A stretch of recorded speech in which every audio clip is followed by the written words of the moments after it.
Hey everybody, and welcome into the MTSU Spring Sports Show presented by Kroger. It's our second episode. Glad to have you with us. My name is Chip Walters, voice of the Blue Raiders, and we're going to be here for the next little while, and tonight is going to be our tennis episode as we have a couple of great guests.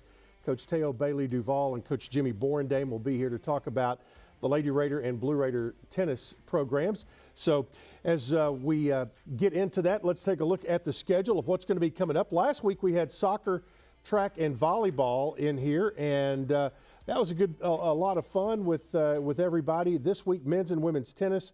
Next week, we will have men's and women's golf, as everybody right now is kind of heading down the stretch. Week 4 will be softball and baseball, as those two teams are kind of right in the midst of their schedules. They will go, baseball in particular, will go until Memorial Day weekend. And then the 5th week, which will be the final Wednesday of April, we will go through the spring of Blue Raider football, and spring practice will be completed at that point. The first scrimmage was this past Saturday at Floyd Stadium, and a beautiful day it was for that. So we will get you some updates. If you'd like to get updated on that scrimmage in particular, you can check on GoBlueRaiders.com, and a lot of stats and kind of how things went, how the coaches felt about it. It is all there. All right, let's go into our schedule of how things went on the field and on the court for last week. We will start out with men's tennis at Louisville. The Blue Raiders dropped a tough decision there. Also, baseball took on Rice over the past weekend, and you see the Friday schedule there, and we'll kind of roll through that as we see softball was at Charlotte. Softball ended up losing the series overall to Charlotte, but the baseball team had a very interesting and kind of unusual ending on Saturday, because everybody backed things up to play the Easter weekend series on Thursday, Friday, and Saturday. And on Thursday, Middle Tennessee got a victory.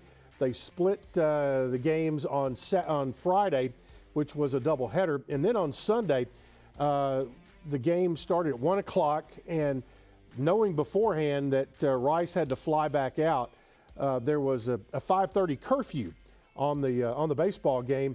And of course, when that happens, it's almost a given that you're going to go extra innings, and sure enough, we did. Middle had a great chance to win in the bottom of the ninth, didn't get a call at the plate. It continued into extra innings, and this year in 9-inning games, they're using the international tiebreaker with the runner on second, and both teams scored, did not score in the 10th, scored a run in the 11th, and then in the 12th, it was Rice who got neither team could score in the ninth, or in the 12th rather, and we got to the bottom of the 12th inning, and it was after 5:30, so you could not start an inning after 5:30. And so for the second time in 3 years, Middle and Rice on getaway day ended up with a tie. It was 9-9, and for Rice, a little interesting if you like stats, they've had 2 ties in the last 70 years of baseball, and both have come against Middle in Murfreesboro. You see that the women's team was, women's golf was at the Brickyard Collegiate down in Georgia. Softball had a game yesterday. You talk about going extra innings. They went 10 innings yesterday and dropped a decision to Jacksonville State down in Jacksonville, Alabama. So that kind of gets you up to what has happened over the last week since you were here with us last week, and that will give us the opportunity to dive right into what we're here for tonight. And with that, I say welcome to Coach Teo Bailey Duval. Thank you. You know, it just seems like yesterday that you and your husband got to town and you were having your opening press conference that you had taken over the program, but it's been 3 years now. Yeah, it has been. It seems like it flew. I mean, there's a lot that happened in between, you know, with me and family, but. Yeah, you added to your family. Yes, had a baby. So baby girl is 11 months old now. Wow. Yeah. So tell me, I mean, you had to go through last season. Well, first of all, let's kind of get folks up to date. From last March, what did COVID do to your schedules? Well, it just completely stopped it right at the end of spring break. Okay. So everything just stopped. You didn't have a championship, did not come back and have one in the fall, correct? We were able to play in the fall, but Okay. there was no conference champion. Okay, but now we're heading back toward the Conference USA tournament, which will be coming up in a couple of weeks? Yeah, in about 2 down weeks. in Denton Yes. for the women this year. So with that, give us the update on where this team is right now and kind of how you got to this point. Right now we're 10-9. It's been a lot of matches, and I think we've been fortunate that we didn't have a lot of cancellations that a lot of programs had. And if we did have a cancellation, I was able to get a backup team to play. So we've been playing a lot almost every weekend, and this weekend we have 2 matches scheduled in Birmingham. Yep, and we'll talk about that in just a little bit, but you're coming off wins over Alabama A&M and Western Kentucky, and I always love sitting here with a coach who's just beaten Western Kentucky. Yeah, and we were fired Have you learned about that? I've learned about it. Okay. I have. I reminded the girls at the beginning, hey, this is an arch rival. You know, if any team we're going to take down, we're going to take down WKU, and we did it. You know, we won 7-0, so they performed really well. Yep, and so do you feel like that right now that your team is in a good spot from a momentum standpoint and playing your best tennis as you head toward the conference tournament? I think so. You know, we've had a lot of talks. I've kind of shifted gears into, you know, our focus at the beginning of each week when we talk about accountability and work ethic, and always telling them it's never too late to get better. And we're really taking that head on and driving it home. And since I've really started that, the girls seem to be performing a little bit more. They're cheering more. They got a lot of positive energy about them. And that's what we really wanted, what we really like about them. So I think we are right there at playing some of the best tennis this year, and that's really what we wanted. All right, I know we've got some video, and I'm not sure what we're going to see, but I know you can pick it up and see exactly what we've got on some of your players this year and give us a good idea of how this team has grown a little bit. So if you can roll that. Here we go. It's on you now. Yeah, love star Alexis. She was injured all last year, so we were really happy to get her into the lineup this year, and really seeing what she can do and seeing her develop every match. You know, she started kind of at 5th singles, and then we gradually moved her up. She was at 3 singles for a while, and we got her back to 4, but she's really playing really well now. Very athletic and being able to bounce back from an injury. That's you know, you have to respect someone who goes through that, and especially over the past year when, you know, life was kind of crazy anyway, and then you're kind of having to try to rehab through all that as well. Yeah. I mean, I stayed in contact with her through the break and tried to make sure she was doing what she could to try to feel better. So by the time she got back, she was able to contribute to the team, and she really was focused on it, and it worked out. Okay, I think we have video of 2 more. Let's go to the next one now, and we're in the outdoor courts. That is Zani Barnard. So she's playing. She's from? Actually, that's Lee. I lied. That was Lee. Lee is from South Africa, and she has a twin sister. So this is why we get a little tricky when we watch her. So Lee has been playing 1 for us, and she's been playing really well this year. Really made some great improvements and strides in mental toughness and strategy-wise. And so last year, and actually when I first got here, she was towards the bottom of the lineup, and now, you know, she's top of the lineup. So she's been playing really well for us. You know, the ability to watch young people, like you mentioned, she was, you know, right at the bottom of your roster and has moved herself up. And in 3 years, you know, one of the things that, for me, you know, being able to go to games and broadcast games and all that is really fun. But, you know, the real fun of it is to watch these kids from, you know, you meet them when they come in on a visit, or in your case when you're recruiting, and I'm sure a lot of Zoom calls these days with what you're doing. But watch them continue to mature throughout, and then years later they come back, bring their families, and know that they're home. Is that part of the reward for you as a head coach? Yeah, you know, the main thing is knowing that they got better, and they're really finding themselves as young adults by the time they graduate, and they're good people who are going to contribute to the world, in my opinion. So all the lessons that we learn on the tennis court, that they could take it off the court when they finish college, and hopefully come back and and show us what great people they are after they graduate. Yep. Lydia Burrows has had a really good year, 91 career singles wins, and is just one shy of breaking the MTSU school record. Tell us about her. Lydia has been our rock, and you know, even if she's having a bad day, she's always been one to kind of do what she can that day to try to win. You know, she's hard to beat because she's steady and she's really accurate and precise, and so we really try to build on that with her game. I've learned a lot from her over my 3 years here, and she's challenged me to become a better coach, and I told her that, and I told her how much I appreciated her being here and staying with me this extra year, actually, because she got the year back last year and she decided to complete her master's degree, and she's done. And so wow, we've really enjoyed having her. So she's going to leave here with a master's. She is. Wow, I mean that's an amazing story in itself, and I mean, and we see a lot of kids who have that. So, you know, there's been a lot of conversation around college athletics this year regarding transfer portal, extra year eligibility. How is that affecting women's tennis? I mean, I imagine a lot of programs are having to deal with it a lot. I was already recruiting a player at the beginning, and I ended up getting her to commit. So I haven't dipped into the transfer portal for this fall, but I'm potentially going to look into it for the 22 recruits. What do you see as being more available?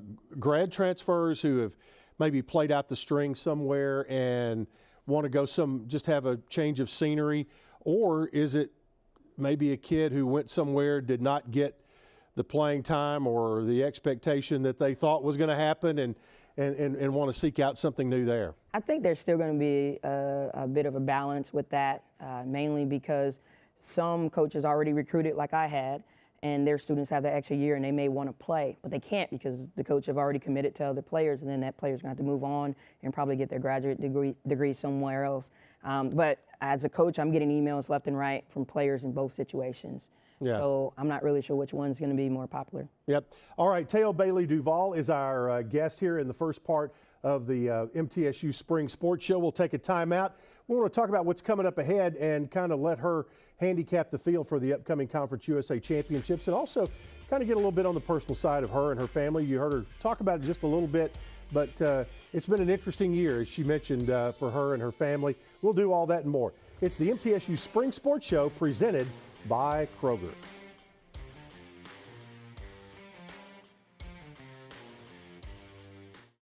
The Blue Raiders Spring Sports Show is brought to you in part by the Daily News Journal.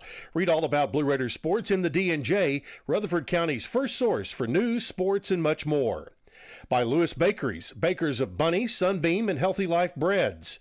By Grannis & Associates, certified public accountants specializing in business and personal accounting and tax services. And by Lee Company.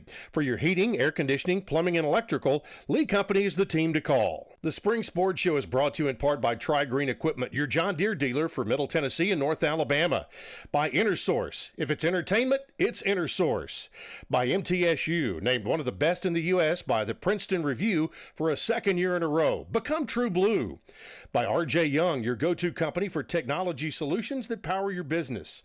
By Textbook Brokers and Lightning's Locker Room, the official game day provider powered by Textbook Brokers. And by State Farm agent Bud Morris. The Spring Sports Show is brought to you in part by Ascension St. Thomas, the official hospital partner of MTSU. By Exit Realty Bob Lamb & Associates, the #1 producing Exit Realty office in the United States. By Middle Tennessee Electric, your locally owned electric cooperative and trusted energy advisor. By the Tennessee Highway Safety Office, fans don't let fans drive drunk. By TOA, the official orthopedic coverage to Middle Tennessee Athletics. And by Roscoe Brown, the trusted name in heating, cooling, and plumbing. Murfreesboro Medical Clinic is proud to be the official medical group of MTSU Athletics. We all win big when we work as a team for better health. Just like MTSU's athletes and coaches, our healthcare professionals work tirelessly to make our community proud. At MMC, we really are true blue. MTSU is our hometown team, and your health is our mission. Visit mmclinic.com or call us at 615-893-4480.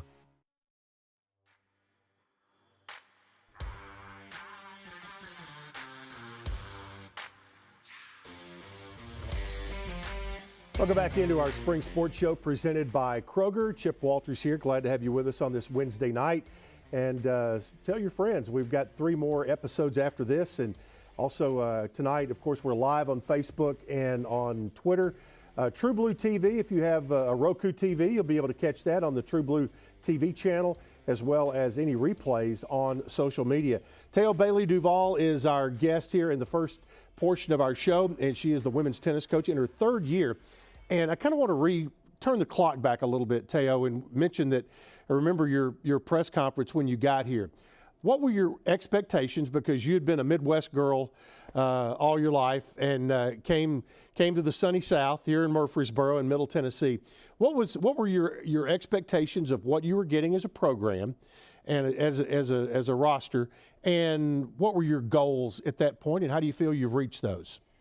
Well, I mean, I knew the program was pretty strong, and there were some higher level players than I worked with at Butler. So I was really excited about that opportunity and the opportunity to recruit, to the program. The expectations that, I would at least be just as good as the former coach in his results and do even better. And that really was my goal with the program. I think last year before COVID hit, we were right there on par with those goals and setting them. It's just, we were in a 6-match win streak, and then COVID hit and kind of snapped it, and the girls were feeling really good about it. And I think we were really doing well in my 2nd year after getting an adjustment year in. Yep, you came here from Butler. Yes. You were a Bulldog as a player, and then ended up as head coach there. Did it did it kind of? We're just a week off or a few days after the Final Four and the entire NCAA basketball tournament that was held in Indianapolis. Did it kind of blow you away to see all these tournament games being played at Hinkle Fieldhouse? Oh, it was pretty awesome. Every time there was a game on TV and there was Hinkle, I was like, oh, there's Hinkle. It's always great to see it on TV. Yeah, and had you seen Hoosiers by the time you went to college there? No, I saw it after I went to college. Okay. Once I heard about, Hoosiers Butler being in Hoosiers. But every time I watch it now, I just fast forward to the end just to see Butler, just to see Hinkle. Just see Hinkle Fieldhouse when they go in. Yeah. And when they measure the rim. Mm-hmm. So I think you'll find that the same height as you will back in the gym at Hickory. But yes. As you went from Butler to Middle, and then as you mentioned this past year, you have a still brand new 11-month-old baby, and you had to go through a season coaching while you were having to get toward that finish line as well. How was that as a woman to be able to handle all that? Well, being pregnant and being in season wasn't too bad. I mean, there's uncomfortable moments. Like our last flight when we went to Louisiana for spring break, that was a rough flight for me. And I was looking forward to the following week where we were going to fly to Denton, and that got canceled. So I think I was kind of forced to kind of sit down when I really didn't want to. And even my doctor may have been saying, hey, you might want to take a break. But I'm like, my team is playing. I really need to be there. So that was a little tough. I actually think now that she's here, it's a little bit tougher. I would imagine, because at least you knew where she was, right. At that point, and now she's probably getting around, crawling, but you've got a great husband who is there to work it, because you all are definitely a team. There's no doubt about that. Yes, I think we have to be a team.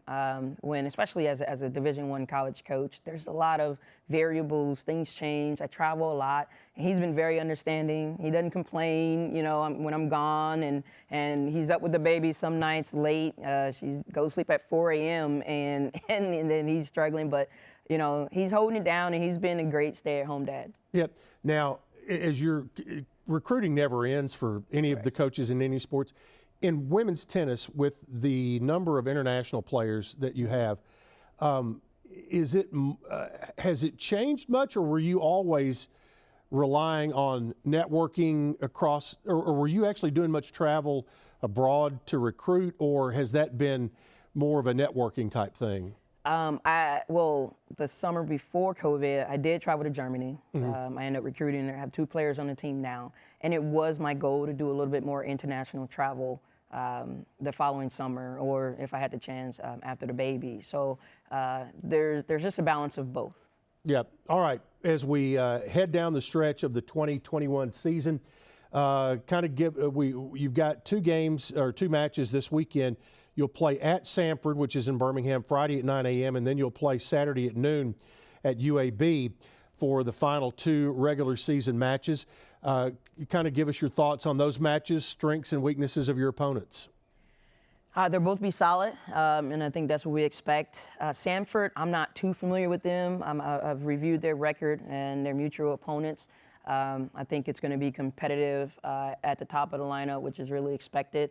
But I think we'll be able to compete well and hopefully get that win there. UAB, we've seen in the fall when we went down to Chattanooga for an invite. So we're a little familiar with them, but I still think that we should be able to come out on top against those two.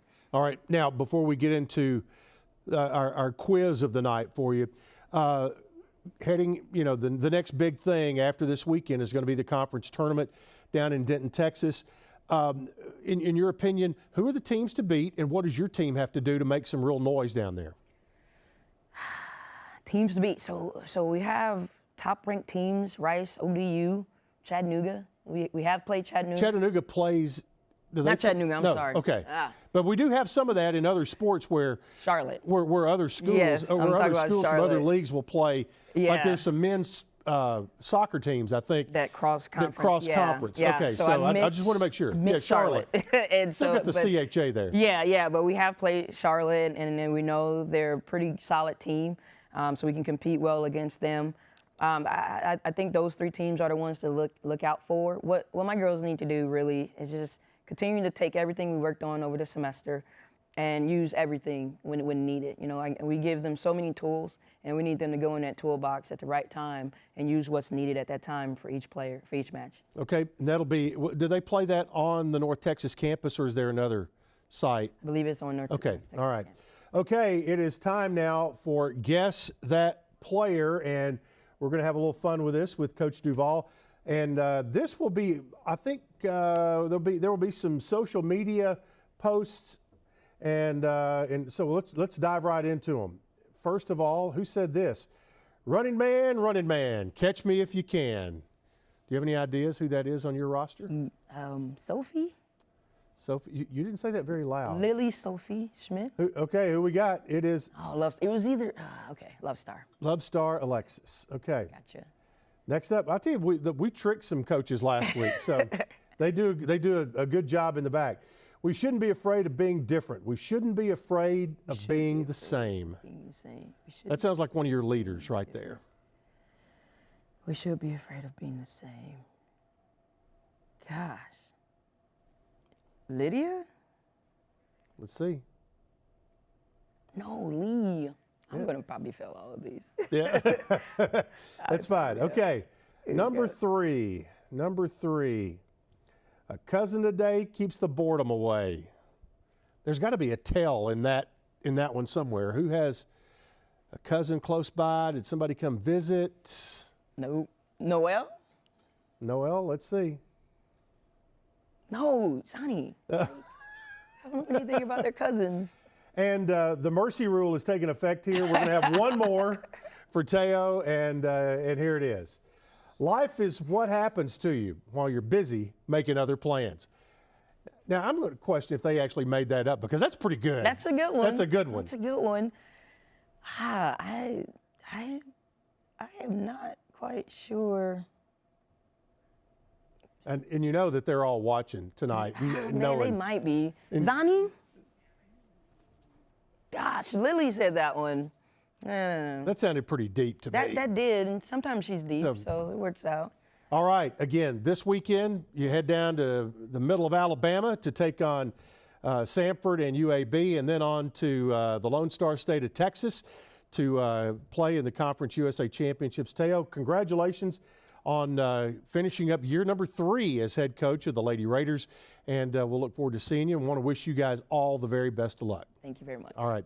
Teo Bailey Duval is joining us here on the Spring Sports Show. We'll take a break and batten down the hatches. Jimmy Borendame will come up right after this, right here on the Spring Sports Show presented by Kroger.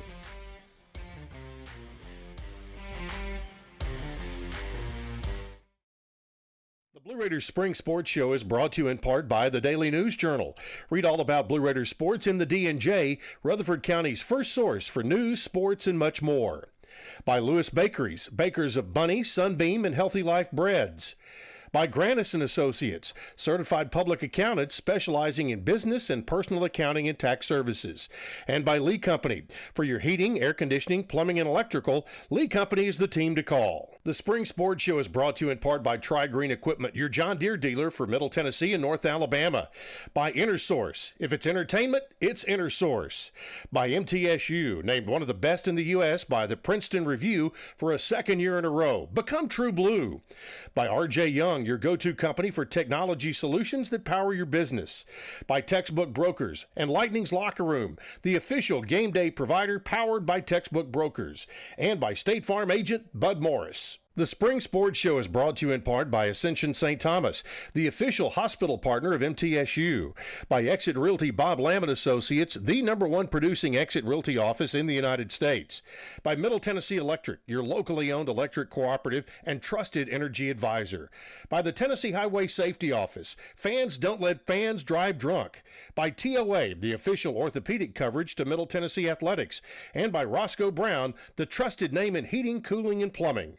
Murfreesboro Medical Clinic is proud to be the official medical group of MTSU Athletics. We all win big when we work as a team for better health. Just like MTSU's athletes and coaches, our healthcare professionals work tirelessly to make our community proud. At MMC, we really are true blue. MTSU is our hometown team, and your health is our mission. Visit mmclinic.com or call us at 615-893-4480.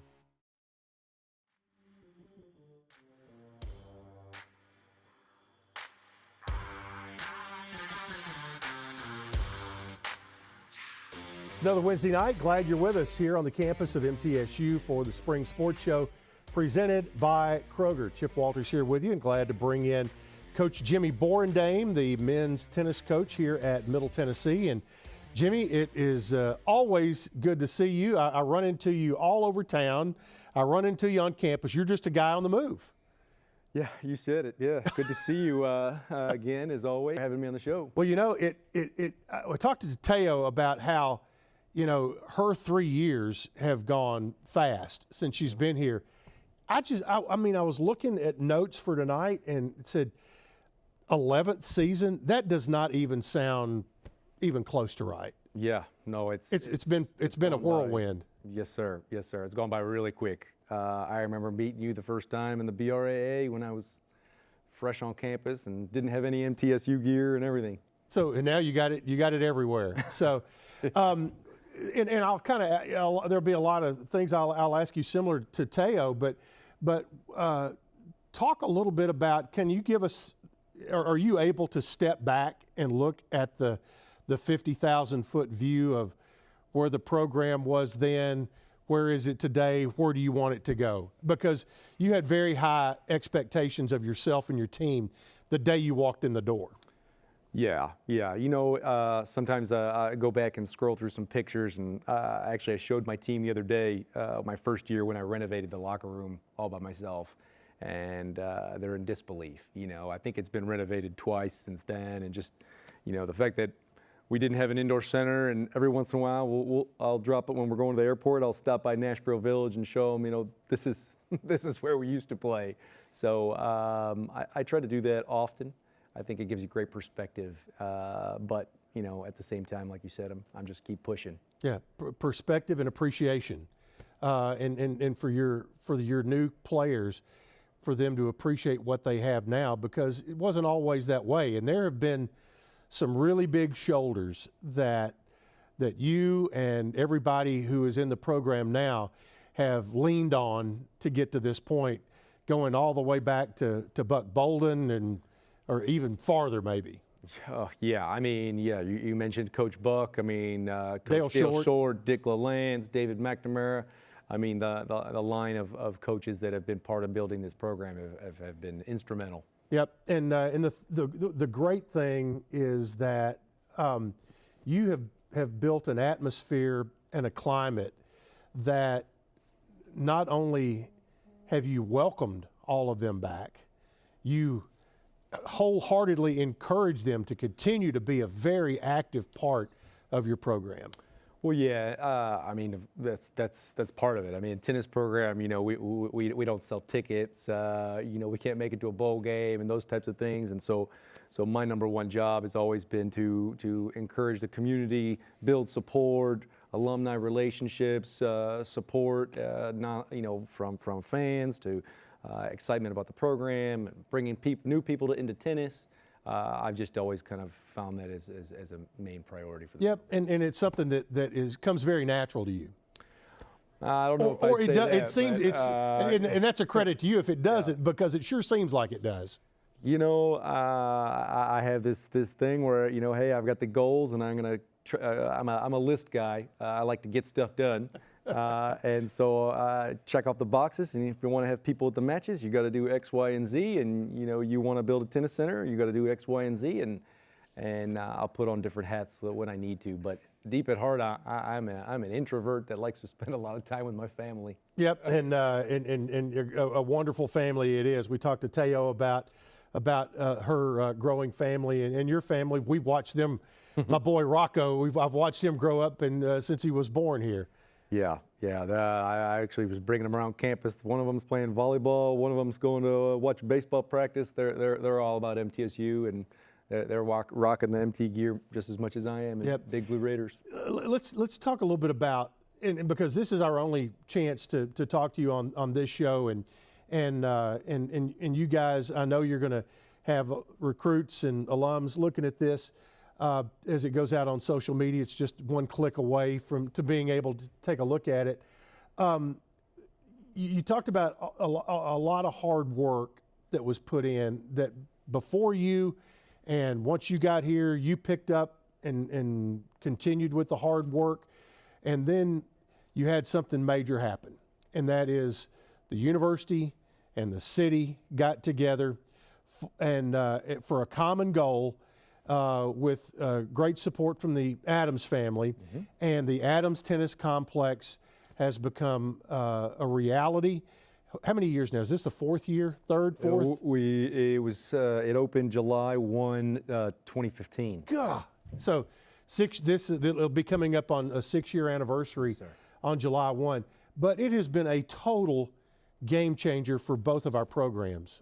Yeah, I mean, up until then, for me to try to recruit fans to come to Nashboro Village for an indoor match, I mean, it was like beating my head against a wall. You know, we could try to get fans to come on campus, which was always an option, but with the weather here in the springtime, it was just so hit or miss. But the Adams Tennis Complex and bringing the tennis community together, and all the different folks along with the Adams family and all the other contributors that made that happen that's been a game changer. Yep, and speaking of the Adams Tennis Complex, you guys have quite a run going at ATC. I'll knock on wood, but that is not just against conference opponents. Has that building and that center allowed you to schedule up more than you could have had you not had that?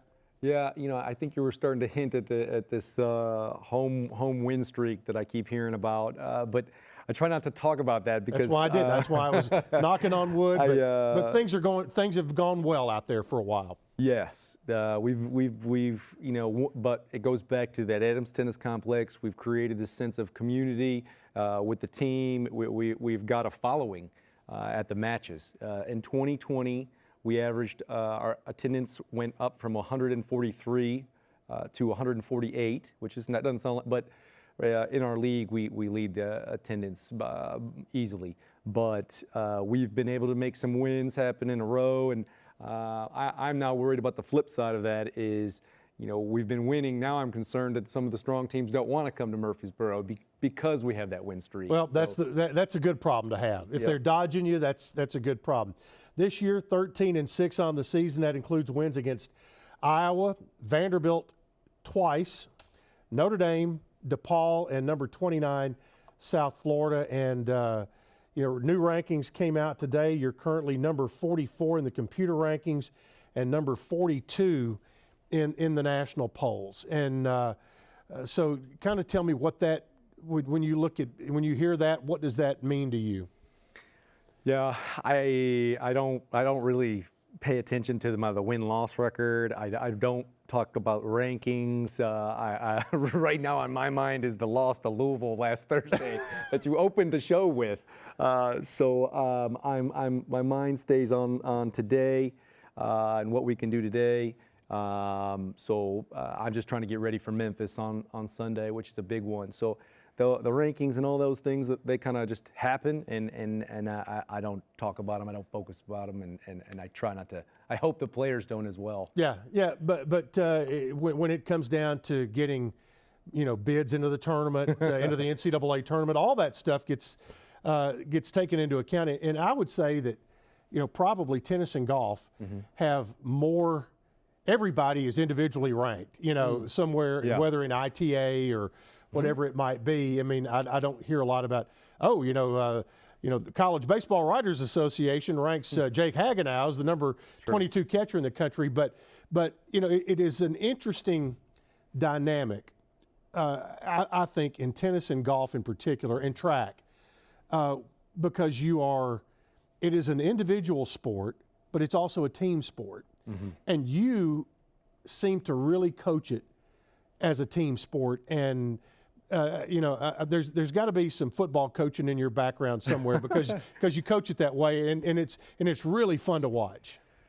Yeah, I would. I mean, I'm not saying I'm anything special, but I definitely do teach the players. I say teach instead of coach, but as a group. I actually, deep at heart, am a baseball nut. And I have different systems, and I even have signs like a third base coach, where I'll tell the boys X, Y, or Z, and they know which play to run, and I have nicknames for the different plays, and then they run them. So you can see, here's what I'm talking about: the emotion of those guys. Yeah, you had one player that won the match, but he won it he closed it out for the entire team, and they love being around each other. Oh yeah. And that's pretty unique, especially with the makeup of our team, with 9 international players from all over the world. I think we have 2 Dutch players, and that's it. It's like a nice little melting pot of players from all over, and they play, and as we say, we're the MT family. So they're a bunch of brothers. All right, speaking of players, let's go to, we've got, I think, 5 little pieces of video here, and let's, tell me who we got. Yeah, the Ginger. Big Chris Edge, the Englishman from Carlisle, England. He's a senior this year. Last year was the co-conference player of the year. Extremely dangerous player, one of our key pieces of our team, and has been exceptional in doubles. He's climbing up the, I'm sure you may know, the all-time wins list very, very fast. He gets it done. All right, we're going to see next Tom Moonen, who has been a stalwart around here. Yeah, I mean, Big Tom came back for his 5th year, graduated his undergraduate this past spring, 4.0 in accounting. Was the President's Award winner, and he's back doing his master's in finance. So like Lydia, he'll finish with an undergrad and a master's degree. Just another one. I know he's deep into the top 10 in all-time wins for MTSU in doubles and singles. All right, next up, Pavel Model. So he's another guy. Every time you hear something about tennis at Middle, you're going to hear his name. Yeah, Pavel is a junior at the moment academically, only a sophomore. He's 23 years old for a junior. I call him the Czech. 23? Yes, sir. Wow. I call him the Czech assassin because he just takes people out. Great doubles player, great singles player. He's nationally ranked at the moment in doubles, I believe. And the kid is just tough as nails. I mean, all the boys actually got the vaccine on Monday, and these guys come out the day after and strike balls and work like it's no big deal. So did most of your team take the vaccine? Yes, sir, on Monday. So and that was the first day that students were allowed to have it. So Yeah, so we set it up so that we were far enough away from the match coming up on Sunday versus Memphis, Right. so they could have the 24 to 48 hours to kind of regroup and these guys are fit as fiddle. They're built like gods. I mean, they very little side effects, and so they were back out there training and ready to go. That's awesome, and that's it. That's part of you probably did it here. You did it at the nursing building on campus. Yes, sir. And because the university is a site for vaccines, and that continues to move on, and the numbers continue to go up of people who have gotten the vaccine. All right, Francisco Rocha. Yeah, He's an emotional player. man, he is relentless, and we call him Brock, the nickname from Pokemon. But the guy is a beast. Pretty cool info about Francisco or Brock. Francisco, his freshman year, didn't play in our singles, and this kid has just worked his way into the singles lineup last year to play number 5, and now this year he's worked with me patiently and worked his way up to number 1, and I'm really proud of him. Yeah, he's currently ranked number 37 in singles in the country, and had been as high as 35, which is the highest that any individual had been ranked since in your tenure here. Yeah, under me, we've had some really great There has to be players. some real satisfaction in watching him grow and his game grow. Especially since when you see where he's come from, and see that progress and it's really because of his attitude. He has this very workmanlike attitude. He's from the north part of Portugal, and his family and his upbringing is very blue collar, and I'm going to work and just to see that come through. I don't think there's too many teams that can say that their number 1 guy didn't even play in the lineup a few years ago, and now he's on top of college tennis. Yep.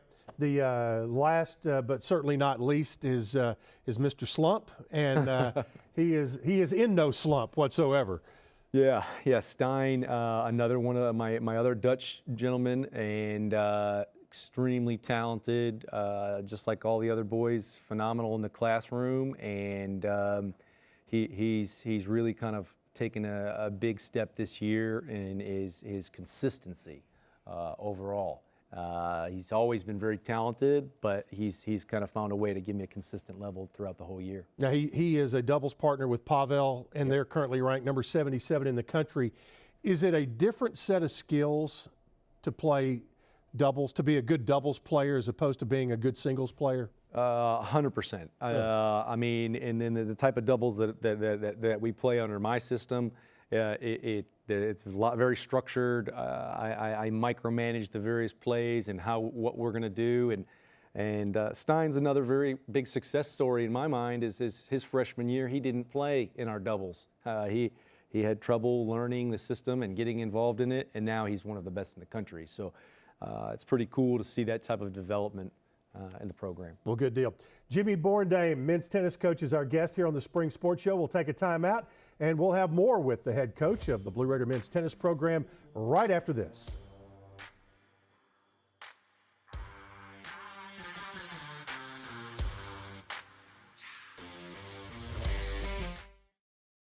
The Blue Raiders Spring Sports Show is brought to you in part by the Daily News Journal. Read all about Blue Raiders sports in the D&J, Rutherford County's first source for news, sports, and much more. By Lewis Bakeries, bakers of Bunny, Sunbeam, and Healthy Life breads. By Grannis & Associates, certified public accountants specializing in business and personal accounting and tax services. And by Lee Company. For your heating, air conditioning, plumbing, and electrical, Lee Company is the team to call. The Spring Sports Show is brought to you in part by Tri-Green Equipment, your John Deere dealer for Middle Tennessee and North Alabama. By InterSource. If it's entertainment, it's InterSource. By MTSU, named one of the best in the U.S. by the Princeton Review for a second year in a row. Become True Blue. By R.J. Young, your go-to company for technology solutions that power your business. By Textbook Brokers and Lightning's Locker Room, the official game day provider powered by Textbook Brokers. And by State Farm agent Bud Morris. The Spring Sports Show is brought to you in part by Ascension St. Thomas, the official hospital partner of MTSU, by Exit Realty Bob Lamont Associates, the #1 producing Exit Realty office in the United States, by Middle Tennessee Electric, your locally owned electric cooperative and trusted energy advisor, by the Tennessee Highway Safety Office, fans don't let fans drive drunk, by TOA, the official orthopedic coverage to Middle Tennessee Athletics, and by Roscoe Brown, the trusted name in heating, cooling, and plumbing.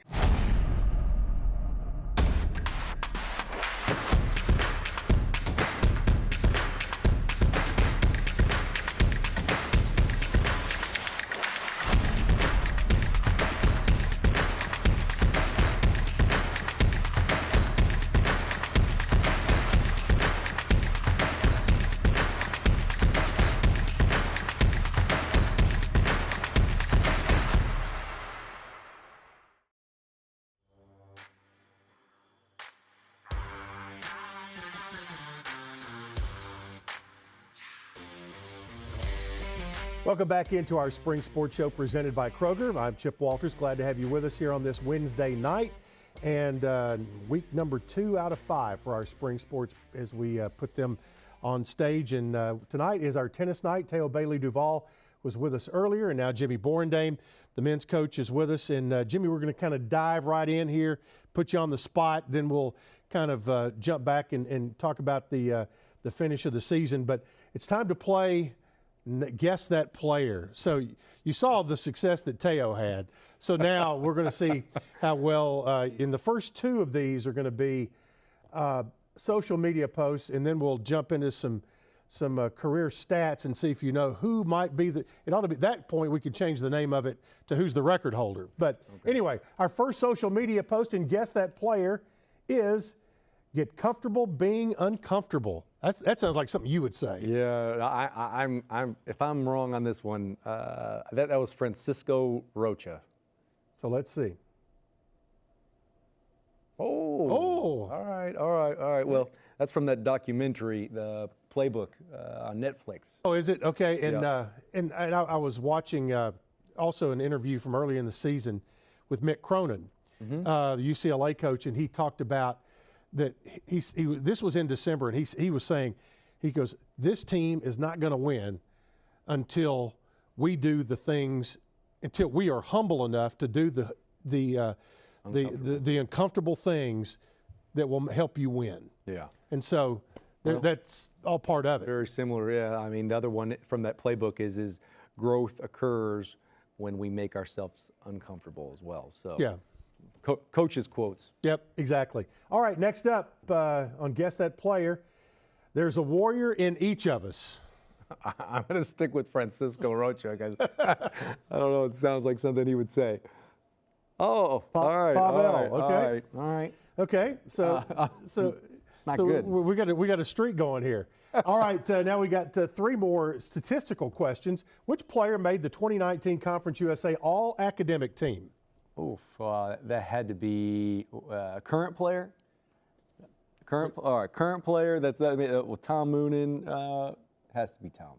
Let's see if it is Tom Moonen. Oh my goodness. Max Roush. I got to beat Teo here. I mean, she didn't get any. I got to get at least one. Okay, we got one more, and here's your chance. Let's see. Which player has an overall singles record of 67 and 31? And I may have mentioned him earlier. I'm going with Pavel Model. Oh my gosh. Us tennis coaches don't know what we're doing, I guess. Okay, we have a bonus question here, so let's see what that is.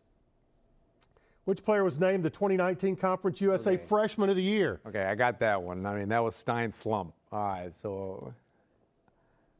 All right. So I got one. one out of 10 tonight. So between our 2 coaches on that. That's horrible. Okay. One thing we didn't get into, we talked about with Teo, and before we talk about your last 2 matches in the conference tournament coming up, you went through when we talked about the roster. I mean, you've got Portuguese, you have Dutch, you have Englishman. What other? German, Polish.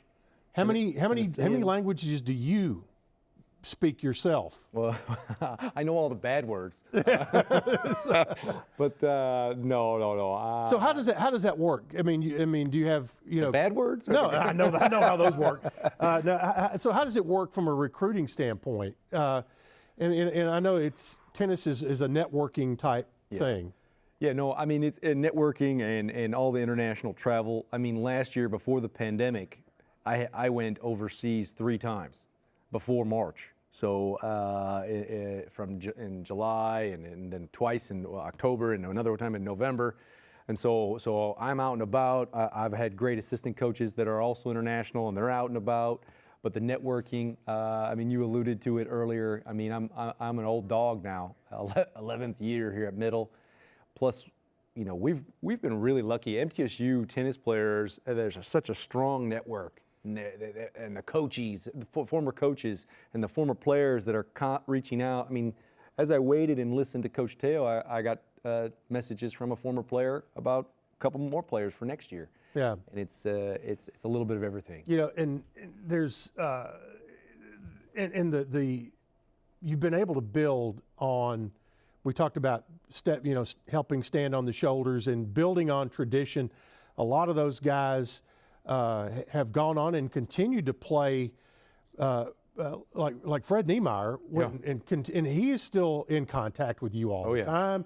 He's still playing professionally. David McNamara thinks he's a triathlete now. He is. And he's down in Florida, between Florida and Long Island. Yeah. So you've got tentacles out there everywhere.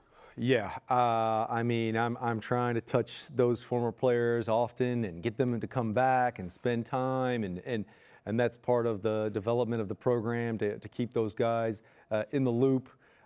With weekly email that I update everyone. I send out text message blasts, and then obviously social media is a big way to kind of keep everybody in the loop, and it's been cool to kind of keep everyone connected. There's a couple of off the court things that I know you're really proud of, and that goes partly with the legacies that have come through here.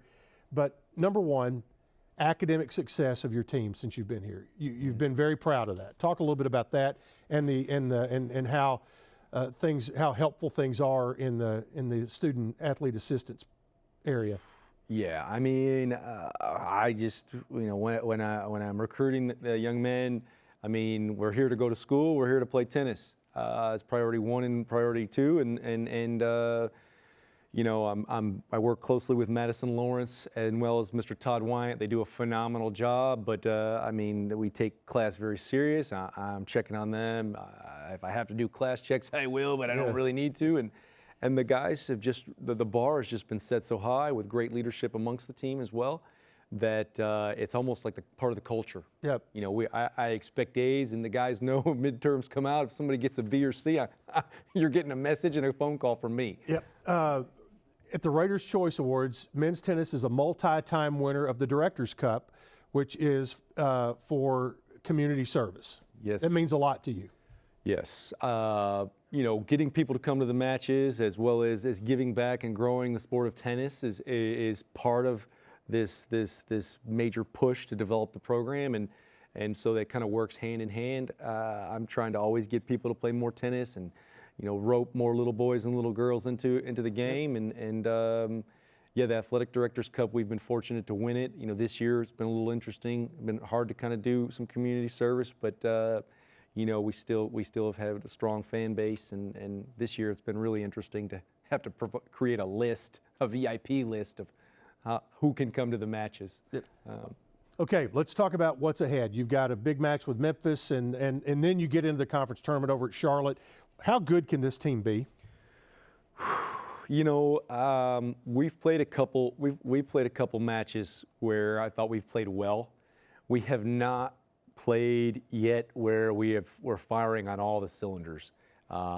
We've played some solid teams too, and to think that we've gotten W's over Notre Dame, first time in program history to beat Notre Dame, knock out Vanderbilt twice, and those other wins, I think you mentioned, and we beat Louisville, but then we lost to Louisville. So I'm still pushing the buttons that we're going to keep improving. Memphis is a big team, tough team. They've had a great season with some big wins, coached by another MTSU former All-American and Hall of Famer. Hall of Famer. So that will be a big match, and then Georgia State on Senior Day. You know, the sky's the limit for this team. I mean, I think we can exceed all of the team's goals and expectations, and but focus on just keep getting better. Yep. But of course, coming up next will be 1 o'clock on Sunday. The Memphis Tigers will be out at the Adams Tennis Complex and be part of that home court advantage out there. Well, no, Al, I'm sorry, this Sunday's at Memphis. Oh, sorry. And then you will host Georgia State on April 16th. Yes, sir. Okay. Jimmy, appreciate the time tonight. Stay close, okay? Thanks for having me. Wrap this up and work into our schedule for the week here on the MTSU Spring Sports Show. And so, guys, if you'll put it up there, we'll go through what is coming up for the Blue Raiders this week.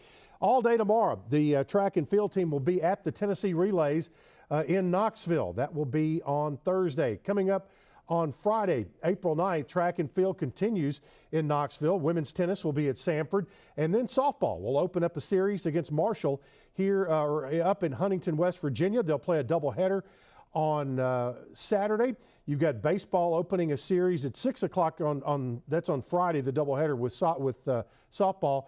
And then Dick Palmer has the action from San Antonio with baseball. He spent a lot of time down there with women's basketball. Now he's back with baseball. Saturday, track and field at the Tennessee Relays, women's tennis at UAB. Baseball will be at UTSA, and then softball will face Marshall in Murfreesboro. So there, and then back on Sunday, 11 a.m.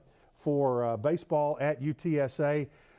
You've got softball playing a noon game here in Murfreesboro. I think the other Marshall that I got messed up on was soccer. That's going to be Friday night up in Huntington. And there you see 1 o'clock, men's tennis at Memphis. So that'll wrap it up for us. Coming up next week, it will be golf week, and we'll probably do a little rehash of the Masters with Mark McIntyre, and it'll be a good week for us. So be sure and join us next Wednesday night. For Coach Teo Bailey Duval and for Coach Jimmy Borndame and our entire crew here, Chip Walters, thanks for being with us, and good night from the heart of Middle Tennessee.